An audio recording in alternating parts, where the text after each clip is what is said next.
atelier ici, on reproduit le modèle d'époque pour la fabrication du papier et du papier de chiffon notamment.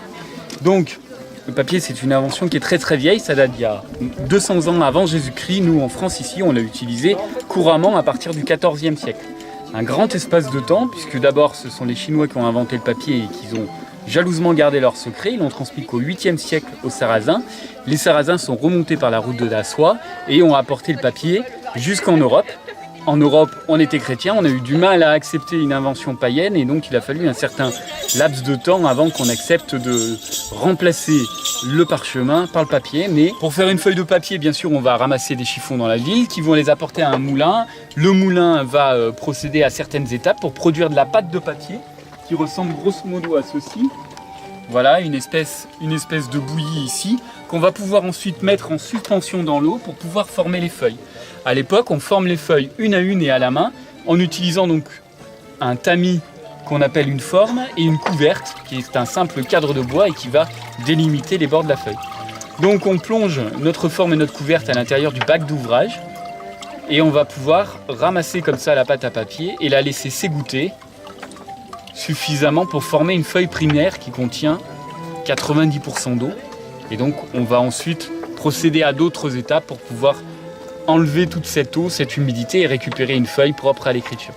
Voilà, donc là on a une feuille qui est très fragile mais qui tient à son tamis par l'effet d'aspiration et qu'on va coucher ici en l'appliquant sur un fleutre. Voilà, donc on va appuyer sur les bords, voilà, et on va pouvoir relever ensuite tout simplement et démouler notre feuille. Voilà.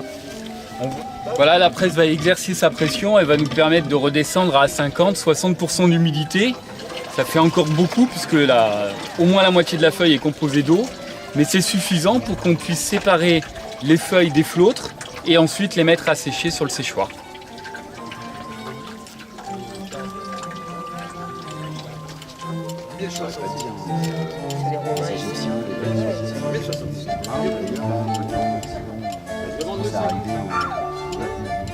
Du briquet en acier, inventé par les Gaulois. Et on frappe, on fait des étincelles et on enflamme un petit bout de charbon de tissu. Une braise, hop là. Le vent aide à la maintenir et on peut enflammer une allumette médiévale au souffle.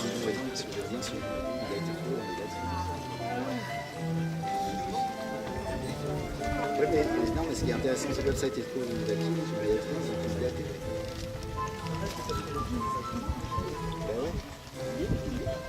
C'est Carbone 14 et puis en plus c'est un jeu qui fait partir de bois de serre.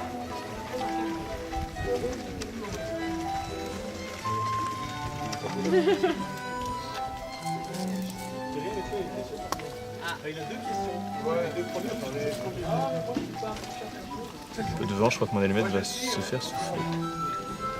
Ah non, c'est bon. Et voilà.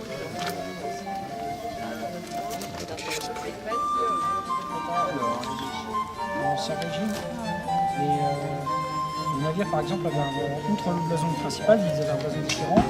S'ils avaient été armés ou parrainés par exemple par un prince du sang, un noble particulier ou le roi en personne.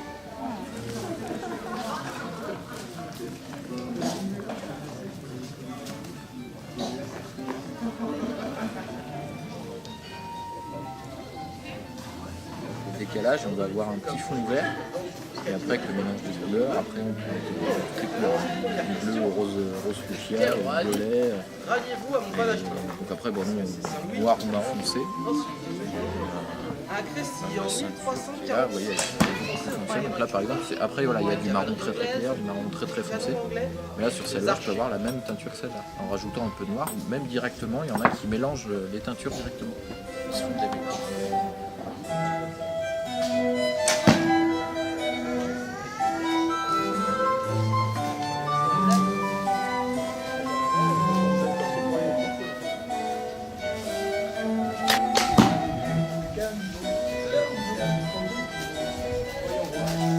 C'est plus lourd mais c'est un peu moins flexible.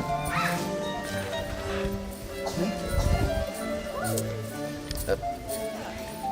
Voilà, vient ensuite la maillot. Mais à l'époque aussi on se disait, on avait commencé à se protéger les grands seigneurs sur les champs de bataille, c'était très riche parce que ça c'était chevalier moyen, chevalier fortuné, ça c'était très très riche. Donc les seigneurs sur le champ de bataille ça, mais c'est très peu flexible, c'est très lourd. Contre une charge de cavalerie, on va essayer de viser les chevaux. Et donc on va essayer avec la pointe très particulière de la pointe de viser les jambes. Et ça va donc venir attraper les ligaments et ça va couper les ligaments et les jarrets si ça passe au travers. Donc ça va faire tomber le cheval, ça va semer la panique. Mais ça sert aussi, même si ça ne se plante pas dans les jambes, ça se plante dans le poitrail de l'animal. La forme de la flèche va faire qu'elle va rester bloquée et qu'elle va faire des mouvements d'autant moins ça va faire très mal. Et donc même le meilleur destrier, le mieux entraîné, une fois qu'il a pris 2-3 flèches comme ça qui lui font mal, plus il charge, plus il a mal, il va devenir fou, il va éjecter son propriétaire, il va semer la panique et ça va arrêter la charge. Et ce cheval-là va arrêter de charger en plus. Et ensuite, donc c'est la même protection, ça fait à peu près la même protection que le Mike 6, sauf qu'en termes de flexibilité et de poids, Ouais, c'est beaucoup plus léger. voilà, ça couvre 3 fois plus de surface. Et ça, que ça soit rifté. Là, elle devient perpendiculaire par rapport à la Quand il va y avoir le développement de la peste notamment, de mettre à l'intérieur des morceaux de viande contaminés, avariés, et de les envoyer dans la cité adverse pour y propager la maladie, pour que les rats la mangent et puis propagent la peste à l'intérieur de la cité et fassent un véritable massacre. Ou même si on a de la chance, toucher directement un des puits de la ville dans les réserves, et donc infecter toute l'eau et forcer les défenseurs à s'évader.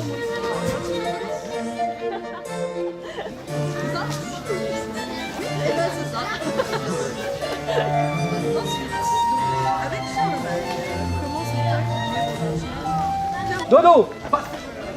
Et ça, c'est jamais c'est bon encore. Ça, c'est comme ça n'a jamais été très pointu, mais par contre, paf. Ouais. C'est pas son articulation. Hein, je vais pas vous faire un dessin. On a bien coupé le truc. Alors ça aussi, ça peut également mettre les gens par terre ou fendre les casques. Alors, une cotte de maille, qui était l'armure du Moyen-Âge par excellence, n'arrêtera pas un fer de hache. Et certains peuples, bon les Vikings, on s'imagine tous voir les Vikings, mais aussi les Russes utilisaient de grandes haches de l'arme au combat. Même sans tenir, vous n'avez pas besoin de tenir le bouclier, vous l'accrochez à la selle pour pouvoir maintenir le cheval. Et du coup, voilà, c'est protégé. Cette bande-là, c'est celle de la maison de Bourgogne. D'accord. C'est ça. Ah, bah, je vais prendre ça, c'est beau. Les piquets qui ne pouvaient pas bouger. Bah. Ils écartaient les pics d'un revers.